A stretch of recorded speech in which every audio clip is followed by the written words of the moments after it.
So I bet you're wondering why I made a protein shake. I just gotta get something off my chest. The rattles that come in these shaker bottles, this is blender bottle, for example. The rattles that come in these, you don't need them. They're not necessary. It's just a marketing gimmick. In fact, whenever I got this, I immediately threw the rattle away, burned the trash, got rid of it, never even thought about it again until today. It's a very noisy, annoying thing. Just disclaimer, I used a protein isolate, so that typically mixes up really well. Nonetheless, let me go ahead and get my handy dandy mason jar. Pure liquid. There's no clumps, there's no chunks. Those are horrible words, by the way, so gross. But if there were clumps or chunks, I kind of do like the clumps and chunks because it's a little chewy. When I used to drink like a lot of chocolate milk, I would use Nesquik powder, and sometimes it would just clump up because I would mix it with a spoon and miss the bottom, finding them and then chewing them, and they just kind of dissolved, and it was just like a little treat, like a dessert. In the past, I've had like clumps and chunks up here after shaking it real quickly, like wedged where the cap is, but that happens with the rattle anyway. I would just chew them and I didn't even care. I liked it. But I hope that helps with your gym etiquette. You don't really need a rattle in your shaker bottle, whether it's for your pre-workout, your protein, whatever. Just drink like a normal person. That's so good. All right, on to the video.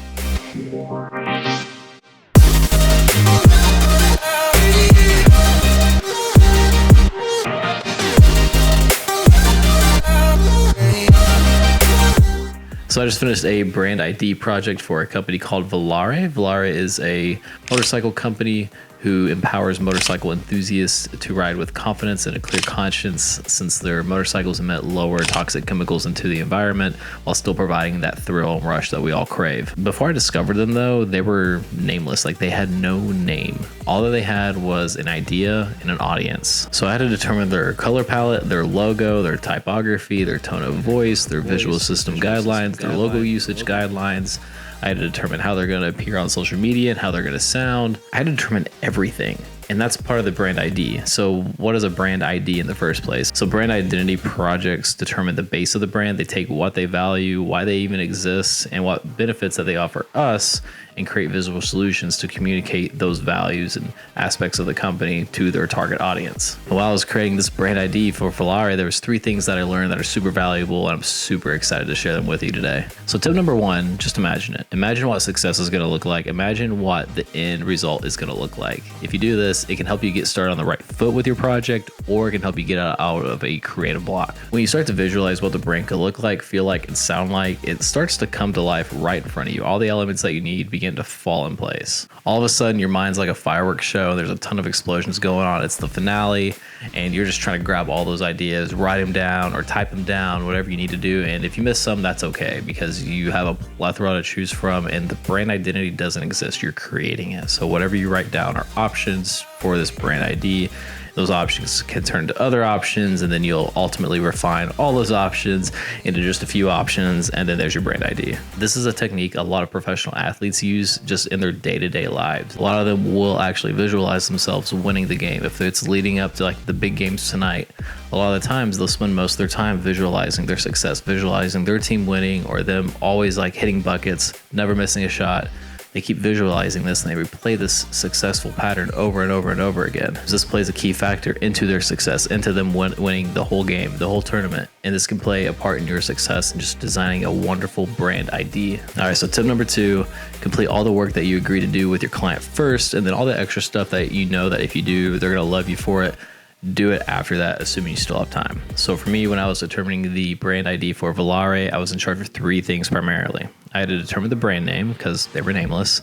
I also had to determine their consistent visual system, like what's that going to look like, their imagery, how are they going to share images and videos on social media. And the third thing, I had to create a logo for them. So it sounds pretty basic, it's only 3 things, but there's a lot involved within each of those 3 things. The logo, for example, you can't just have a logo without color. Even if it's black and white is color, and there has to be a reason behind that. You can't just throw on a symbol and call it their logo. People are going to call you out on that, and the whole brand's not authentic anymore. They're not genuine. It looks bad on them. In turn, it's going to look bad on you as the designer. But you're going to have to do a little bit of extra work. You're going to have to determine the color palette. You're going to have to do some research on the brand themselves and see what also exists out there. See what competitors they have and see what other companies might exist that might be in a completely different industry, but they might have a similar backstory to like the owner of the company or something like that. So just pick your battles wisely. It's all going to come down to your client's needs. Just learn your client, anticipate their needs, know what they're going to need, and you'll be fine. Tip number 3, slow down. Even while making this video, sometimes I begin to rush myself and I start speaking quicker than I can even think. That's something you're gonna have to get over. That's something I'm still struggling with myself. I find myself in a rush, and that makes me do work quicker, and that makes me hit deadlines really quickly.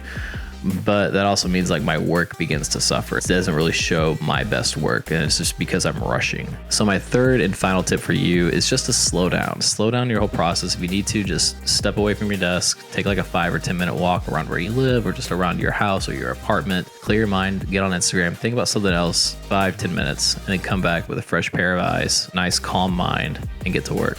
And those are the 3 things that I learned while making this brand ID for Volare. So I hope that helps. I had a lot of fun working on this brand ID project, and I'm actually planning to do more in the near future. If you like this kind of video, go ahead and hit like. That'll help me out a lot. And if you want to see more videos like this, hit subscribe, because that's all I'm going to be doing. But if you want to see what I'm working on right now or in the future, you can follow me on Instagram. It's at theycallme_Tanner. And I also have a TikTok. It's at theycallme_Tanner as well. If you want to see any of my previous work, you can just go to theycallmetanner.com, and there you have it. All right, I'll see you next time.